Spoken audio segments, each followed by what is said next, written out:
해주시면 감사하겠습니다. 저는 지금 하늘색 셔츠 입으신 분께 발언 기회를 드렸거든요. 들어주시면 좋겠습니다.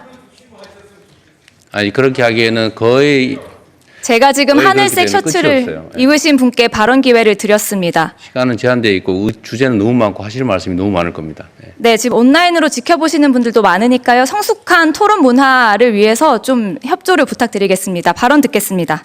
안녕하십니까. 제주도에서 왔습니다. 현장을 직접 느끼고 있는 공인중개사이고요. 간략하게 최대한 말씀드려 보도록 하겠습니다. 저는 세금, 금융, 임대 사업자 부분에서 한 가지씩 말씀을 좀 드려보고 싶습니다. 먼저 세금. 이것은 거래세 완화가 무조건 필요하지 않을까 생각이 됩니다. 시장에서 다주택자들이 매물 소화가 어느 정도 필요하다고 느끼는 바가 충분한데 제주 지역의 경우 살만한 집의 거래가액은 4억에서 5억 정도가 스타트 금액입니다. 하지만 이건 금융하고도 같이 관계가 있는데 제주도의 평균 근로자의 임금이 271만 원으로 연봉이 3,300만 원 정도의 수준입니다. 그러면 70% 정도의 대출을 받게 되면 살 수 있는 집의 금액이 3억에서 3억 5천만 원 정도가 됩니다. 그래서 세금 금융하고 같이 연계에 대해서 말씀을 드리면 현재 지금 DSR이 40% 정도로 되어 있고 스트레스 DSR도 적용이 되어 있습니다. 이건 지방하고 수도권이 같이 되어 있는 부분이기 때문에 이건 지방하고 조정 대상 지역을 좀 분리해야 되지 않을까라고 생각합니다.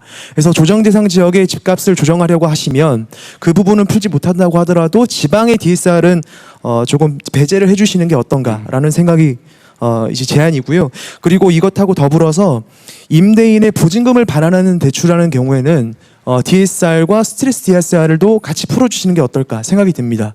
보증금을 받지 못한 임차인이 이제 임대인이 DSR에 묶여서 이제 대출을 받지 못해가지고 보증금을 돌려주지 못하면 그 매물은 경매로 나오게 되는데 그것은 현재 임차인에게도 큰 피해가 되고 그 해당 부동산도 시세보다 큰 가격이 떨어져서 매매가 되기 때문에 시장에도 좋지 않은 영향을 주는 것 같습니다.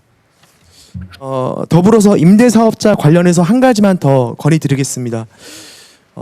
착한 임대인들이 살아남기가 조금 어렵습니다. 왜냐?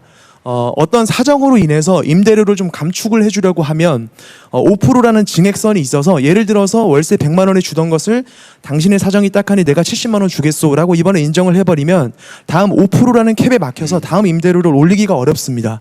시장가액을 받기가 어렵기 때문에 예를 들어서 다가구 원투룸의 경우 원래 100만 원이 받다가 70만 원 정도 낮춰주었다. 그러면 다시 캡을 70만 원에서 5%가 아니라 원래 받던 금액인 100만 원 혹은 시장가액 정도로 그 기준을 삼는 게 어떤가 제안드립니다. 감사합니다.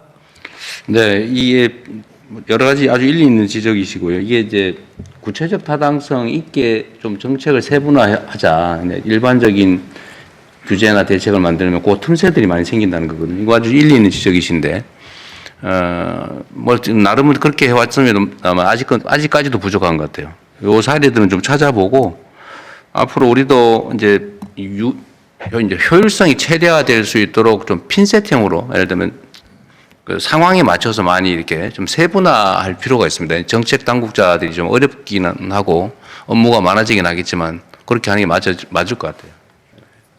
네, 또. 네, 아까 말씀하시겠다고 하셨던 분, 네, 손 드시고 순서를 지켜주시면 좋겠습니다. 마이크 아니, 전해 말씀 드릴 하세요. 네, 네.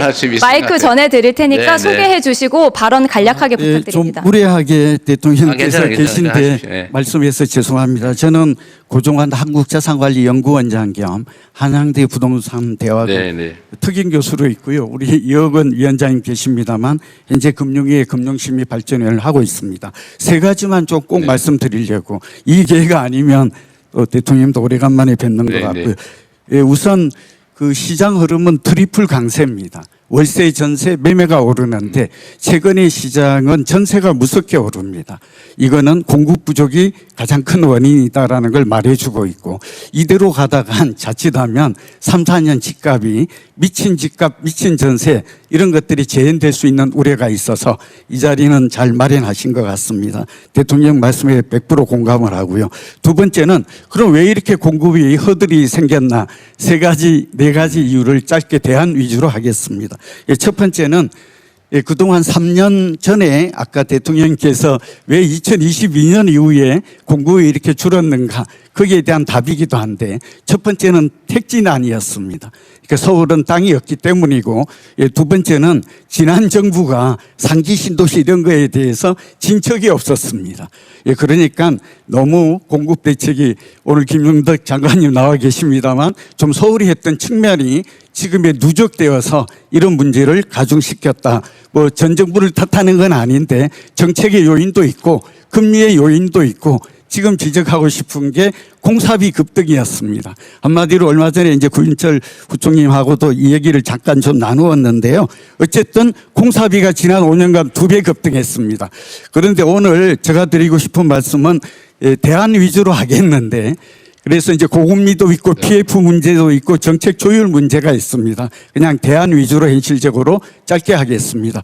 그래서 제가 이 재건축 재개발 이런 것들은 선별적으로 특히 재개발 비아파트 빌라나 오피스텔 위주로 공급을 늘리는 게 단기 공급에는 성과가 있을 것 같습니다. 특히 그리고 상기 신도시라든지 대통령께서 말씀하신 27만 가구, 6만 2천 가구 도심권 이거 속도를 좀 빨리 해 주셨으면 좋겠다. 두 번째 그렇게 하기 위해서 안 되는 이유가 있는데 태릉 CC라든지 용산 정비창, 과천 경마장을 보면 결국 중앙정부와 지방정부가 주민 반대도 있습니다만 정책 그러니까 정례적인 정책 협의체를 구성해서 특히 국토부와 서울시는 매월 한 번씩 만났으면 좋겠습니다.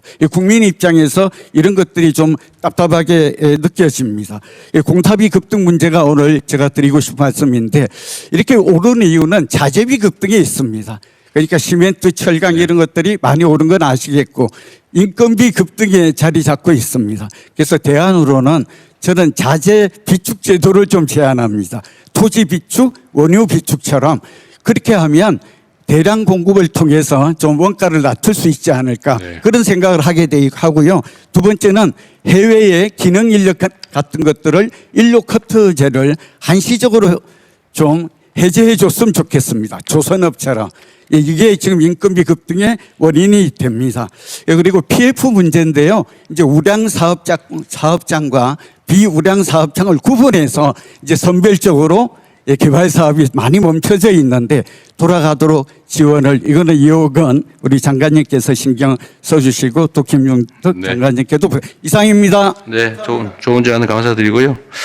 어쨌든 3기 신도시들을 포함해서 기존에 발표된 지역에 착공이 지연되는 건 정말 심각한 문제여서 우리 내부적으로는 이게 무슨 60몇 개월 걸린다고 그래서 저희들이 한 절반 이하로 지금 줄이기 위해서 지금 그 내부 검토 중이라는 말씀을 드립니다. 행정 속도가 너무 느려요. 그래서 전체적으로 필요하면 규정을 바꾸든지 아니면 절차를 병행, 뭐 어떤 순차적으로 하는데 이걸 병행 진행해서 좀 시간을 좀 줄여볼 생각입니다. 네, 또 계속해서 의견 듣겠습니다. 그 앞에서 두 번째 줄에 계신